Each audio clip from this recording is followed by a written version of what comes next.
right, here at the bottom of Willunga, episode 250. Ooh, how time's flown. We're at big stage today for us today, Willunga. A lot will be decided today. What do you reckon, Daryl? You've been here before? I've been here before. It's a tough climb, but we'll use that movie analogy, cliffhanger. So, I hope it goes better than it did in the first scene with Sly Stallone and his girlfriend. Anyway. Yeah.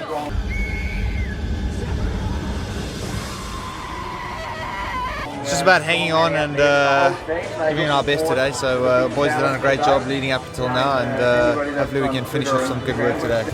Here we are. I just want to congratulate Dan on number 250 backstage pass and thank him all. I've been having a bit of work since doing the director's cut for Roubaix and getting the Morgan Freeman voice going and being all deep and meaningful. Always keep riding, whatever happens.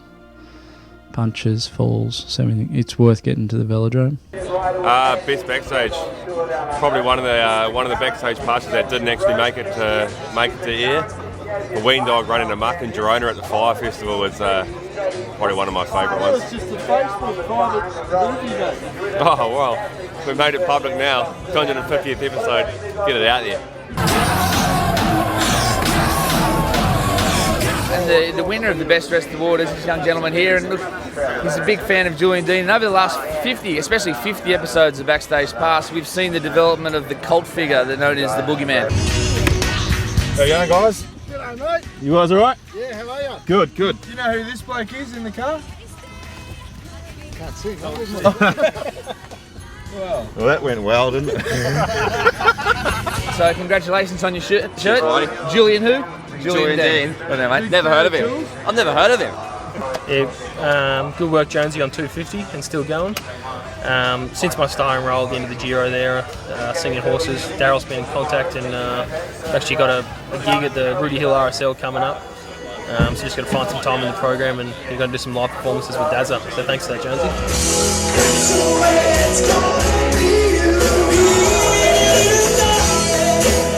Hey, Richie, what's your favourite backstage pass, mate? I don't actually watch that rubbish. It's an absolute pile of crap, so I'm not really interested in that. Well, good luck today, mate. Thanks, Toppy.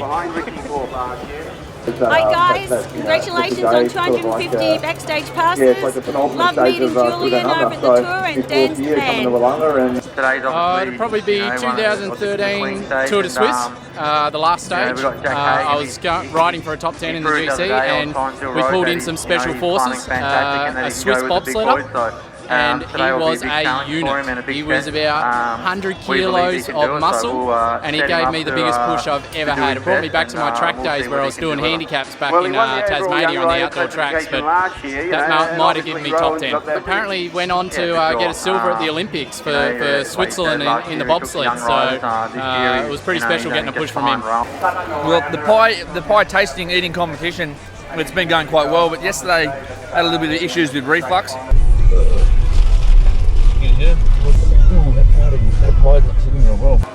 So what I want to do is talk to the king of reflux, a pie appreciator extraordinaire, Dave Sanders. Here's a pie from McLaren Vale Bakery. Mate, it's sensational. What we'd like is your expert opinion. Mate, reflux is my middle name.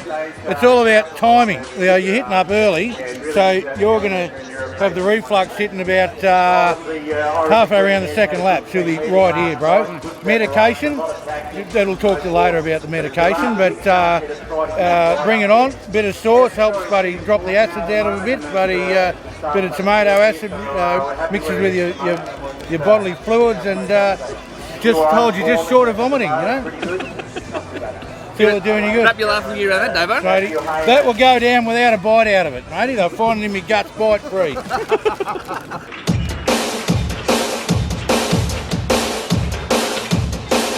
I got my mind set on you. I got my mind set on you. I got my mind set on you. Got my mind set. See, on the right-hand side coming into town, there's these people and they give us steak sandwiches every year. They've got these signs saying the Matt White Feed Station. The first year we came around, we said, geez, that barbecue smells all right. And they said, would you like a steak sandwich next lap? We said, too right, we will. So we stopped the next lap. They gave us a plate of steak sandwiches wrapped in foil, and ever since, every year we pass here, we pick our free lunch up. So we ran into the people the other day actually at the Criterium, and we got to order actually how our steaks are. So medium rare coming later on today. I got my mind set on you. I got my mind set. What's that? 3. Not for a while. Antoninos. Set on you. And this time I know it's real. The feeling that I feel. I know if I put my mind to it, I know that I really can do it. Oh, thank you very much. That all right, guys? Thank you very much. Have a good day. Cheers, guys. Cheers. I'll save this for after. We've given our access to the old Sky Ken car, so I hope they'll actually don't give me 10 quid.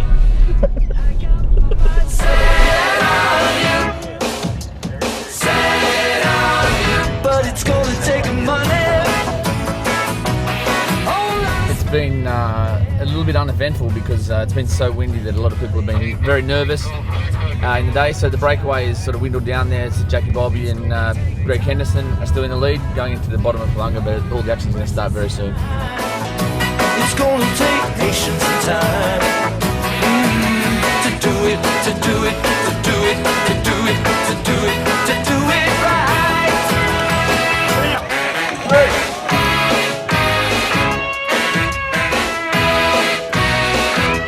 Everybody waiting to see who would be the first man to move, and the first man to make that move in the black and blue jersey of Team Sky was Richie Porte, but he was covered very, very quickly by number 1, Cadel Evans. Following Cadel Evans, it was Rowan Dennis, his young team leader. These riders are now locked together like limpets. Porte was giving his best shot. In the end, he cracked Cadel Evans, but Rowan Dennis was still up for the fight. He quickly shot across to join the back wheel of Porte. Well, he managed to close down the gap, but Richie Porte knew this was the most important moment for him, and he jumped one more time, and this time he put the young South Australian Rowan Dennis into difficulty. But then it was just a question of what would the clock say as he crossed the line in first place.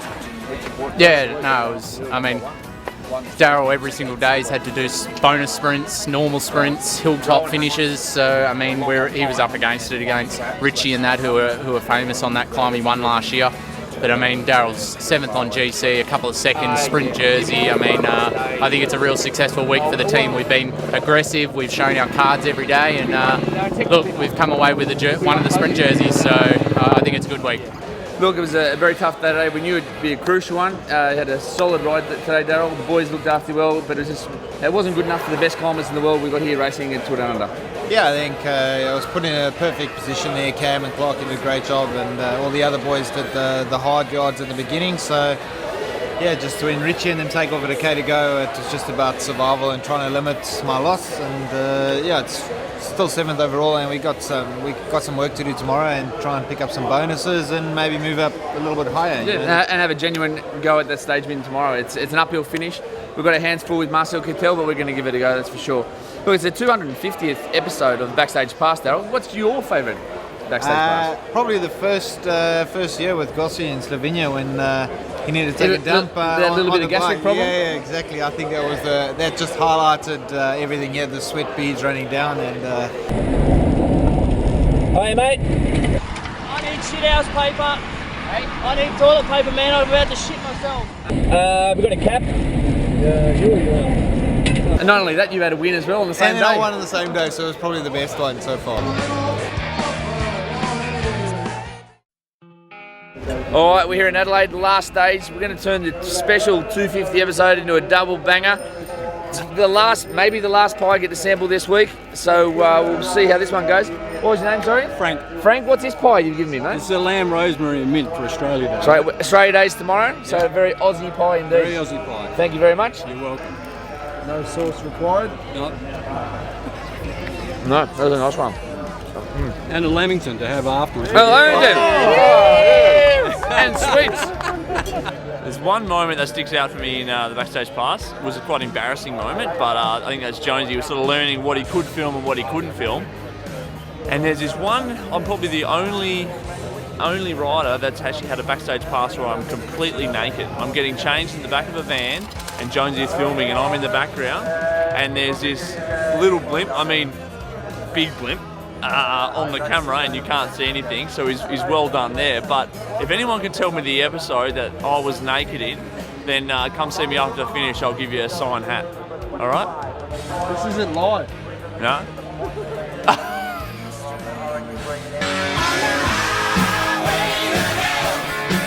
So what, they're going to stop the 3Ks before the finish, they finish from the race. They're going to move the finish line? Yeah. Because our bus is blocking the finish. Oh look, I mean it was a difficult day, a stressful day, but it certainly, as Jerry said, it brings us a lot of media.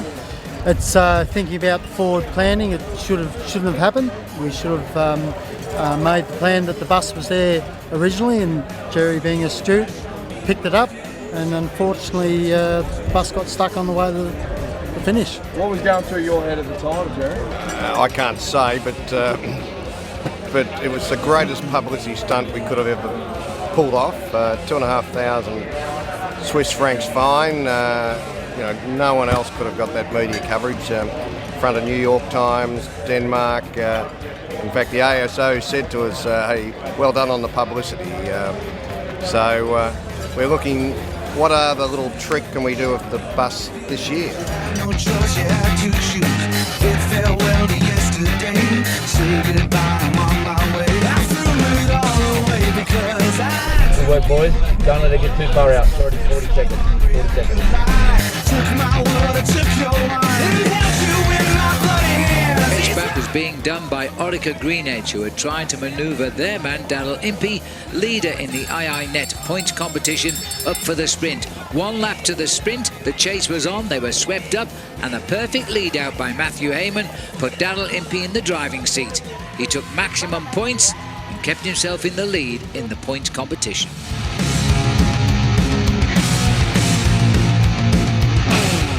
No punctures, no crashes. Yet. Not there yet. Spoke too soon. Final effort by Manuel Abuero, and then a major pile-up as the field came back together, and this was outside the 3 kilometre rule, so they would all lose time. About to rip it, making a dash for the line here without Marcel Kittel to worry about. Delayed by the crash, got his first ever World Tour stage victory as he came up on the right of our picture, taking on Heinrich Hausler, the champion of Australia, who would finish in second place. All right, that's a wrap. Tour Down Under 2015. First race of the season, and it was a successful week, Daryl. I know we came close to winning many, many times, but it wasn't through any lack of commitment from the boys or yourself to get that win this week, and it was a solid week by everyone. Yeah, everybody committed really 100% for me, and it was really nice to fill that role in the team and to have the team back me so much. And yeah, we came close, but like you say, with that we tried every day, and I think that's what we can take out of this week is that we know we're around the mark, and it's a good start to the season. Definitely, and all you guys here have set yourself up well for the obviously very important months coming up when we get back to Europe. We've got a group racing, a big chunk of this group racing the Cadel Evans Classic next weekend, then the Sun Tour, and then another group in South Africa for a training camp in your home ground, mate. That's it. We're going to take them back into the wild. So hope they got their mosquito repellent, and they're ready for it because it's a jungle out there. It's a big year ahead, and this was the start, but we've got a lot of goals to come very, very soon. What's in these little beauties? They're a Moroccan beef. A Moroccan beef. Look at that. Sensational. Sensational.